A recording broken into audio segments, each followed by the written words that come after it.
Hello and welcome to Basketball Talk Pro. I'm Ron Ekker. Before we get started with the segment, I'd like to just mention a few things. We're having a number of new people come and participate in these little talks. We're in number 38 right now. This would be the 38th one that we've done, and it started in September, and I just wanted to draw your attention to the archive for those people who maybe are just joining or joined a few segments ago. All of the segments are in the archive. The little button up above, just click on that button. They're organized chronologically by month. We started in September, so you can go back to any one of them and take a look at any one that you want to. For some of you that are just coming on, it might be a little helpful for you to go back a little bit so that you understand some of the ideas behind this program. And the other thing I'd like to draw your attention to, and I have done this before and I have to continue because we constantly have new people joining, is the product section. Basically what we have in there now is books. They're books that are put in there with the idea of helping coaches grow either individually or in their technique, their strategy, that sort of thing. All of those books are hand-picked. I don't want to burden you with what I call fluff, things that are really not very helpful to you. So again, the products button, click up there and you can go right in. You can click on the book you want. It'll take you to Amazon, and that's where it's sold, is through Amazon, not me. Well, I think today, when you saw the title, Winning the Last 5 Minutes, I want to make sure that that there isn't some confusion about that. This is not going to be about strategy to win in the last 5 minutes of the game, but it's more of a coaching procedure that I have found helpful with teams. And really what it is taking the last 5 minutes of any game, regardless of whether you're winning, losing, winning big or losing big, or it's a tight game, and separating that 5 minutes out for you as a coach and the players. Basically, it's very simple to do. You can do it with the play-by-play, you can do it off of film, you can do it by keeping track on the bench. But the way we did it was to keep track on the bench, and then if we were unsure, it was to go to the film. With 5 minutes or close, somewhere in there, we developed a new score.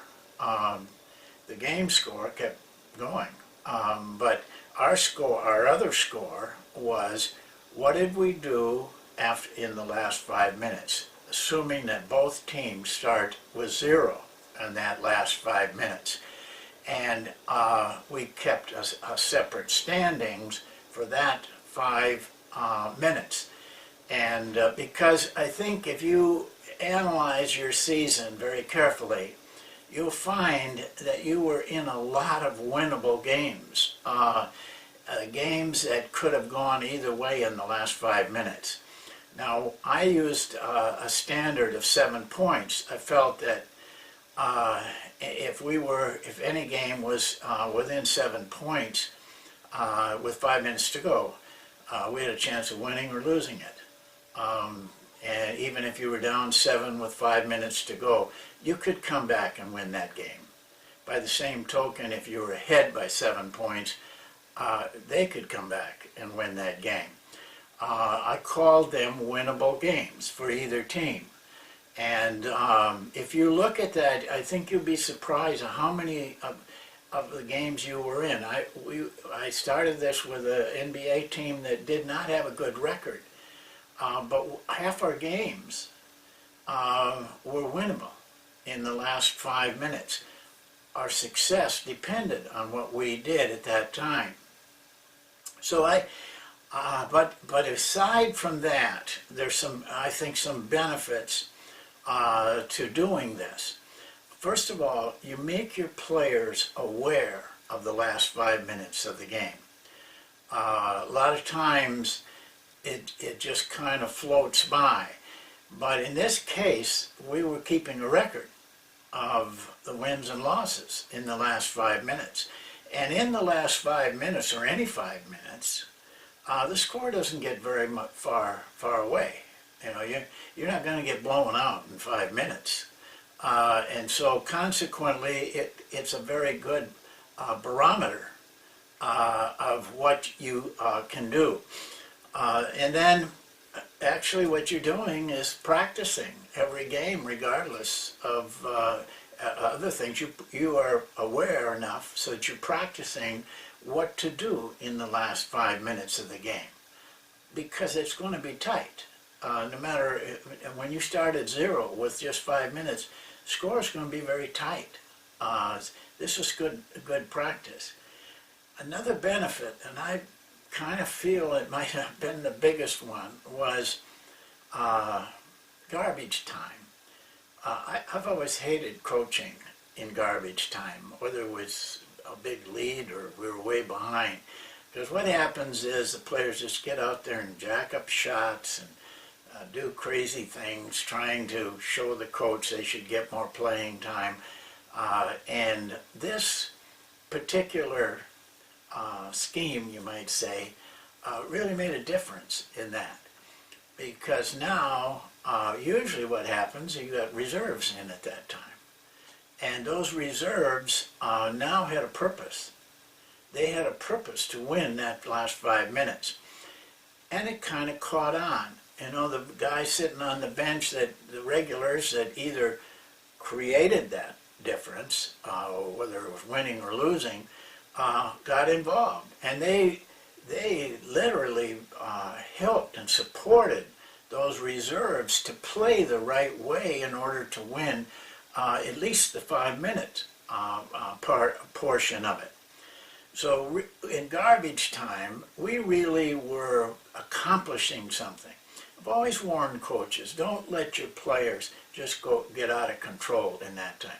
A lot of times, if you're having a big win, you know, you relax and you kind of think it's funny, and the guys on the bench think it's funny.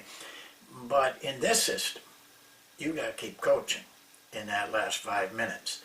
And I think the reserves that are playing understand this, and they would rather have you doing that. They would rather have something meaningful. Then you really see more in your reserves, and plus they have a real good experience of playing in tight games. But you know, you kind of must convince your players of the importance of this. You got to sell it. One of the things we did that I thought was very helpful, we posted the standings of those 5 minute games, just like regular standings over here. It was your wins and losses, but here was your wins and losses in that same set of games in the last 5 minutes of the game. Once they got used to looking at that, they started to take some pride in what they were doing. Even if their overall record might not be so good, but if their record was good or a chance to get good in that 5 minute mark, it meant something. And players began to build pride in it. And personally, to the coach, it's indicative of your team. You know, if you're mediocre, but you play well in the last 5 minutes of the game, in my opinion, your record should be better. But it will get better, in my opinion, if that's an indicator of what you can do. And eventually things will fall into place for you. But if it isn't, then you know, you've got some work to do as a coach. It helps you to see where you're at. And the players will, if you're involved, they will get involved. You know, we were in a game.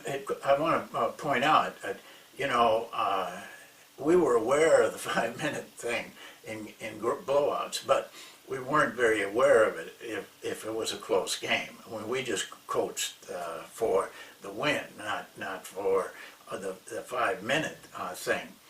But we had a game one time. It's kind of humorous. It was a close game, and with 20 seconds and some to go, it was tied. And they scored, put them up by 2 with, I think it was 20 seconds to go. Well, we called timeout, of course. Players are coming over, getting you know, on the bench, and I'm trying to get my thoughts in order for what we should do. And as I'm walking towards the bench to talk to the players, one of the reserves grabbed me by the arm, actually grabbed me by the arm, and said, "Coach, we're 1 up."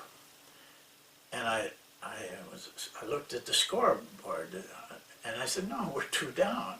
And he said, "No, we're 1 up in the 5-minute thing." And I thanked him, but I thought in my mind, "Do you really think I'm going to stall this last 20 seconds to preserve that win?" But it shows we laughed about it afterwards, he and I, but because he told me, he said, "I just got so carried away with us winning these 5-minute games that I kind of forgot what the score was." I think it's a good addition to things that you do with your team. So that's it for this time. As I said last time in that session, I think we all need to develop, we all need to get better. We need to be pros. We need to take this profession very seriously and develop ourselves constantly. So have a nice day, and